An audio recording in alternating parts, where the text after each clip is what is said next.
Um simples fio de óleo derramado sobre a cabeça pode carregar uma história capaz de atravessar milênios e mudar destinos. E talvez a gente esteja entendendo tudo isso errado. Entre rituais antigos, promessas esquecidas e práticas modernas cheias de emoção, a unção virou para muitos sinônimo de poder instantâneo, sucesso ou até solução mágica. Mas será que esse é mesmo o seu real propósito? Ou tem algo muito mais profundo por trás dessa tradição que vem desde os tempos bíblicos? Vamos viajar por histórias, personagens e símbolos que explicam como a unção nasceu, por que ela marcou reis, profetas e gente comum, e como esse significado pode transformar a forma como você enxerga fé, propósito e até as escolhas do dia a dia.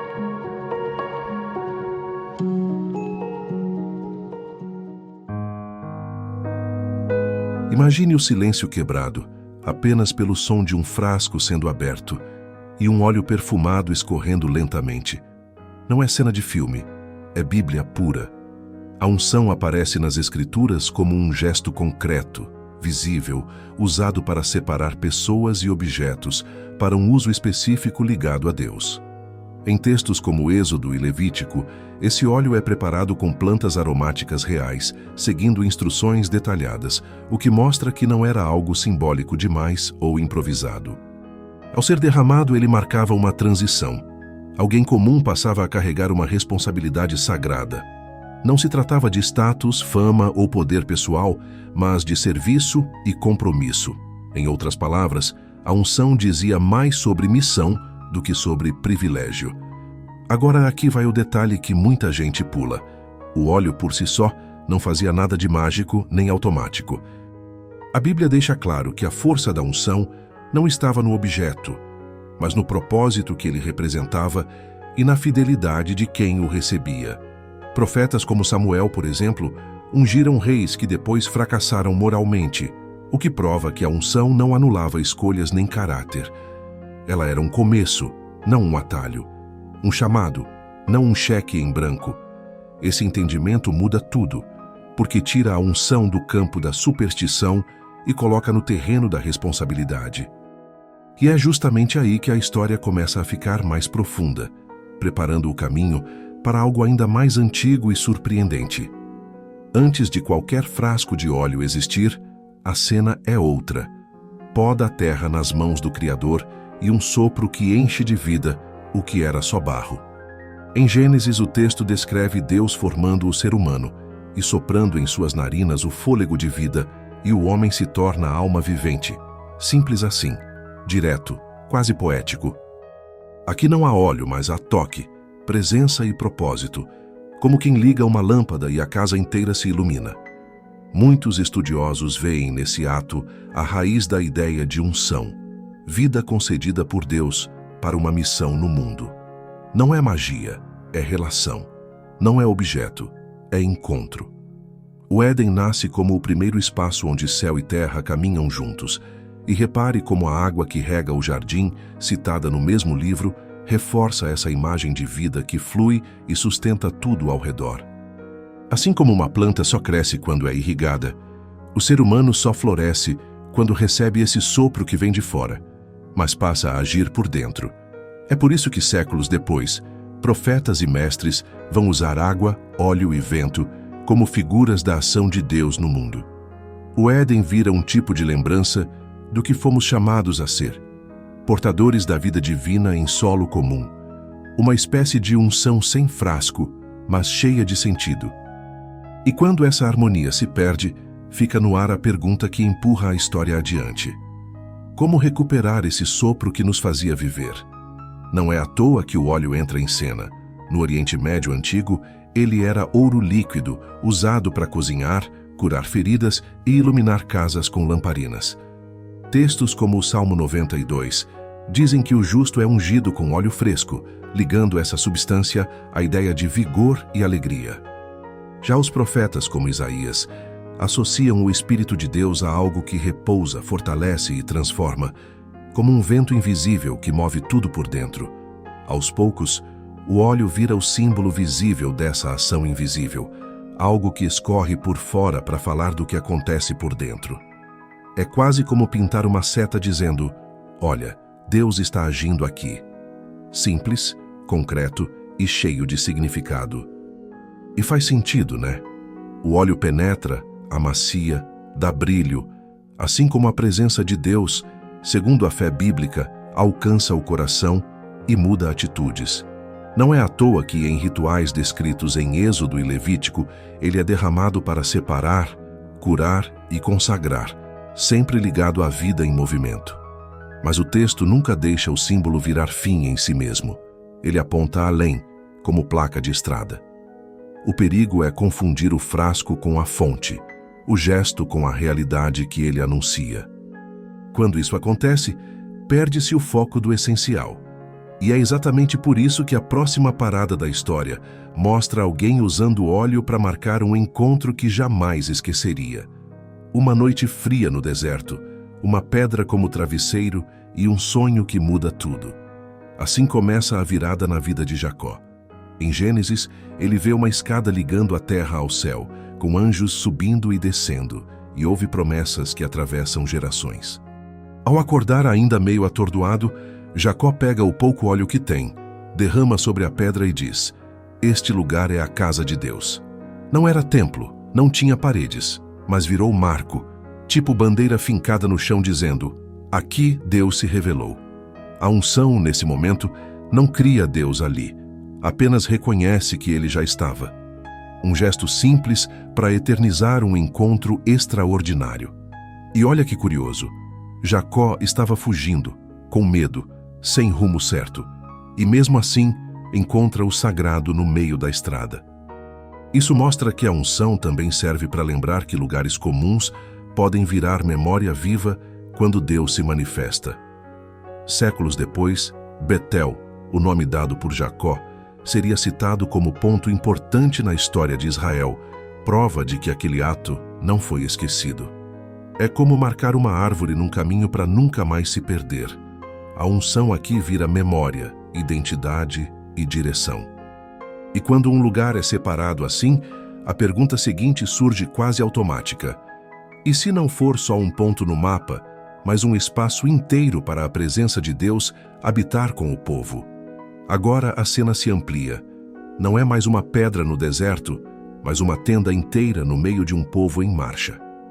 Em Êxodo, depois da saída do Egito, Moisés recebe instruções detalhadas para construir o tabernáculo, um santuário móvel, bem no coração do acampamento de Israel. Quando tudo fica pronto, ele unge a tenda, os móveis e os utensílios com óleo, separando aquele espaço para algo único. A mensagem é clara. O Deus que criou o céu quer caminhar com gente comum pelo chão quente do deserto. Não é um Deus distante, mas presente, que arma a sua casa no meio da bagunça da viagem. A unção aqui transforma pano e madeira em ponto de encontro com o divino. E tem mais. Segundo o próprio texto bíblico, uma nuvem cobria o tabernáculo de dia e um fogo brilhava à noite, sinais visíveis de que a presença de Deus estava ali. Para um povo recém-saído da escravidão, isso era como ter uma bússola viva, guiando cada passo. Historicamente, essa ideia de um santuário móvel era diferente dos templos fixos das outras culturas do Antigo Oriente, que prendiam seus deuses a cidades específicas. Israel carrega o seu Deus consigo, e a unção marca esse compromisso de proximidade, um lembrete de que Deus não mora só no alto, mas decide habitar no meio. E quando ele se aproxima assim, logo surge a necessidade de pessoas que representem essa presença diante de todos. Chega uma hora em que a tenda não basta, e a história pede rostos, nomes e responsabilidades. Em livros como Levítico e 1 Samuel, vemos sacerdotes como Arão e reis como Saul e Davi sendo ungidos com óleo, num gesto público que dizia: "Este aqui foi separado para servir e liderar."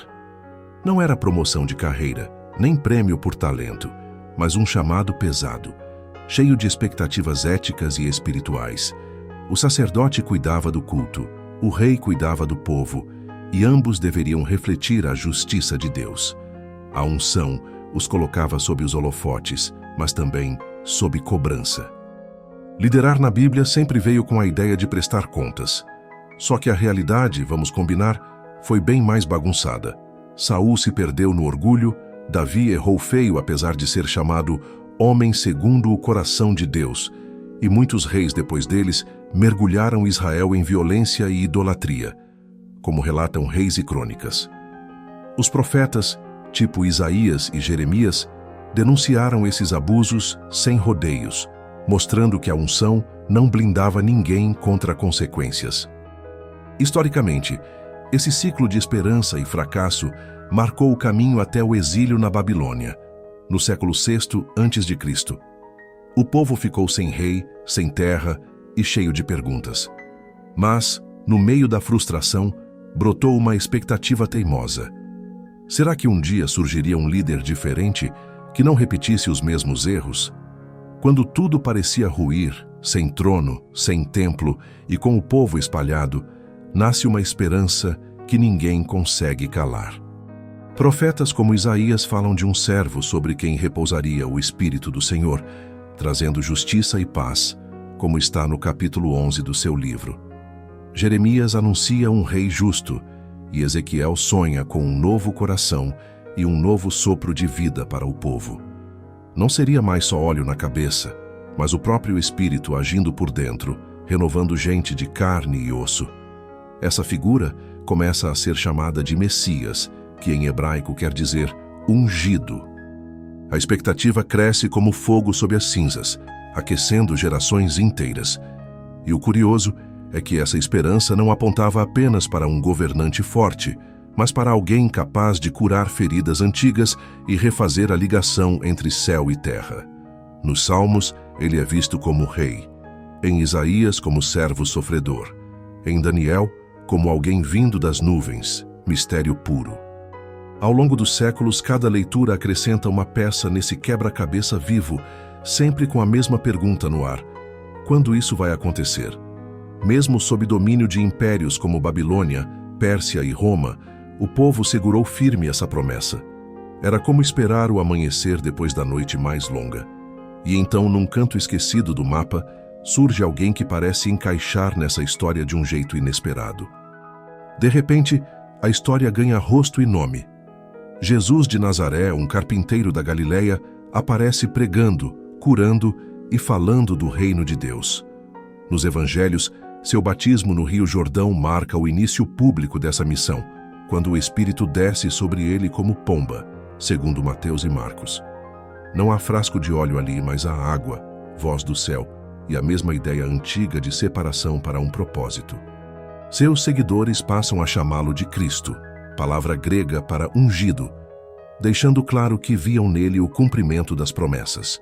Ele age como sacerdote ao perdoar, como rei ao anunciar um reino diferente, e como novo ser humano ao viver a fidelidade que outros falharam. A unção agora ganha carne e história.